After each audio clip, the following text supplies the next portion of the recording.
మాజీ CM Chandrababu arrest వెనుక Telangana CM KCR, ప్రధాని నరేంద్ర మోడీ పాత్ర ఉందని కాంగ్రెస్ పార్టీ సీనియర్ నేత మధుయాష్కి గౌడ్ ఆరోపించారు. చంద్రబాబు అరెస్టుపై కేసీఆర్ ఇంతవరకు స్పందించలేదన్నారు. బీజేపీ, బీఆర్ఎస్, వైఎస్ఆర్సీపీ 3 పార్టీలు మ్యాచ్ ఫిక్సింగ్ చేసుకున్నాయని ఆరోపించారు. అతని అరెస్ట్ వెనకాల వీళ్ళ పాత్ర. కాంగ్రెస్ పార్టీ జాతీయ spokes person general secretary Jayaram Ramesh గారు పార్టీ యొక్క స్టాండ్ వివరించినారు. ఎవరు నేరం చేసినా డ్యూ ప్రాసెస్ ఆఫ్ లా అనేది పాటించాలి. దేశంలో ఉన్న లీగల్ ప్రాసెస్ సిస్టమ్ తోనే జరగాలి. బెయిల్ కూడా రాకుండా అడ్డుకుంటుందనంటే అతని అరెస్ట్ వెనకాల నాకు పూర్తి సమాచారం ఉంది. మాకు కేసీఆర్ దీని వెనకాల ఉన్నాడు, నరేంద్ర మోదీ దీని వెనకాల ఉన్నాడు. వీరిద్దరు కలిసిన కుట్రలో భాగంగానే ఆంధ్రప్రదేశ్ ప్రభుత్వం చంద్రబాబు నాయుడు అరెస్ట్ చేసింది.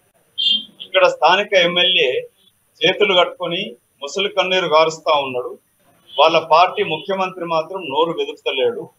బీఆర్ఎస్ పార్టీ చంద్రశేఖర్ రావు గాని వాళ్ళ వర్కింగ్ ప్రెసిడెంట్ గాని చంద్రబాబు విషయం పైన ఒక్క మాట మాట్లాడలేదు. ఇక్కడ ఆంధ్ర ప్రాంతం నుంచి వచ్చి నివసిస్తున్న మా అక్కజెల్లెల అన్నదమ్ముల కొరకు, వాళ్ళ ఓట్లు పుంజడానికి కొరకు ఈ ఎల్బీనగర్ ఎమ్మెల్యే సుధీర్ రెడ్డి కల్లబొల్లి